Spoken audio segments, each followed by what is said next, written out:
Sembuhkanlah kami ya Bapa.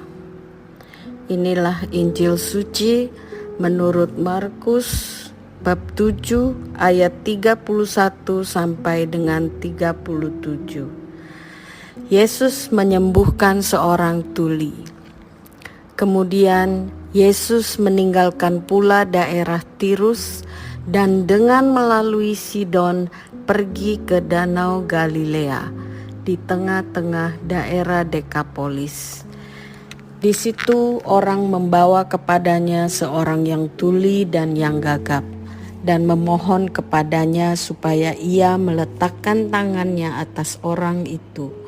Dan sesudah Yesus memisahkan dia dari orang banyak sehingga mereka sendirian, ia memasukkan jarinya ke telinga orang itu, lalu ia meludah dan meraba lidah orang itu. Kemudian sambil menengadah ke langit, Yesus menarik nafas dan berkata kepadanya, "Efata," artinya terbukalah. Maka terbukalah telinga orang itu, dan seketika itu terlepas pulalah pengikat lidahnya.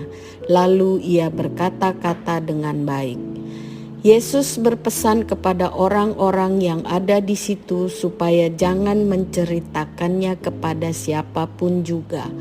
Tetapi makin dilarangnya mereka, makin luas mereka memberitakannya. Mereka takjub dan tercengang dan berkata, "Ia menjadikan segala-galanya baik.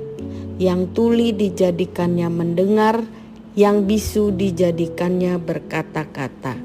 Demikianlah sabda Tuhan. Pada persidangan kasus penembakan seorang brigadir di Jakarta tanggal 5 Desember 2022 yang lalu, ada hal yang menarik terjadi pada saat itu. Hakim ketua tertawa mendengar kesaksian dua orang tersangka yang bersikeras tidak mendengar apa-apa dan juga tidak melihat apa-apa. Sampai-sampai sang hakim berkomentar dengan geram, "Kalian buta dan tuli. Tak buta dua mata namun tidak melihat. Tiada tuli telinga namun tiada mendengar. Yang buta mata hatinya, yang tuli kesombongannya, sehingga tidak melihat tanda kebesaran Tuhan, sehingga tidak mendengar peringatan dari Tuhan. Adanya diri ini, bukti adanya Tuhan, adanya alam ini, bukti adanya Tuhan." Itu adalah kutipan dari lagu berjudul Buta Tuli yang diciptakan dan dinyanyikan oleh Rhoma Irama. Bacaan hari ini dari bacaan pertama sampai ke bacaan Injil mengungkapkan kepada kita bahwa sudah sejak dari dahulu manusia cenderung jatuh ke dalam dosa. Dan jika kita mau dan bersedia, kita mempunyai tempat untuk berlindung. Kita mempunyai sosok yang sungguh-sungguh menyayangi kita, asalkan kita juga sungguh bertobat dan mau mengikuti ajarannya. Dimanapun berada, Yesus selalu menjadikan segala-galanya baik. Injil hari ini berkisah tentang penyembuhan orang yang bisu dan tuli. Yesus membuat telinga dan mulut yang semula kurang berfungsi dengan baik menjadi baik. Orang yang disembuhkan menjadi dapat mendengar dan berkata-kata dengan baik.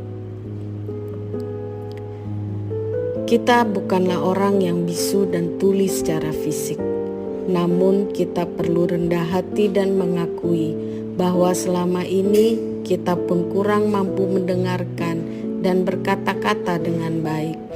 Mungkin kita masih suka mendengarkan hal-hal yang tidak baik, misalnya gosip atau hoaks. Kita mungkin suka bergosip, mengumpat, berbohong, berpura-pura, munafik, dan lain-lain.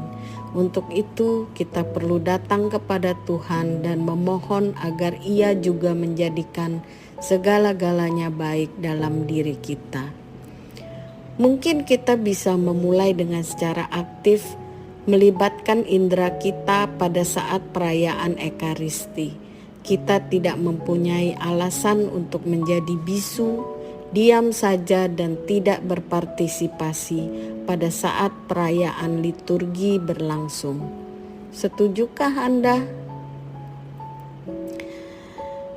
Ya Bapa, berikanlah kami rahmat-Mu agar kami mampu untuk selalu mendengarkan dan berbicara dengan baik. Bukalah juga mata dan hati kami agar mampu melihat dan mensyukuri karya-karya baik-Mu. Mampukanlah kami juga agar dapat mengambil bagian dalam melaksanakan karya-karya baik dalam hidup kami sehari-hari. Amin.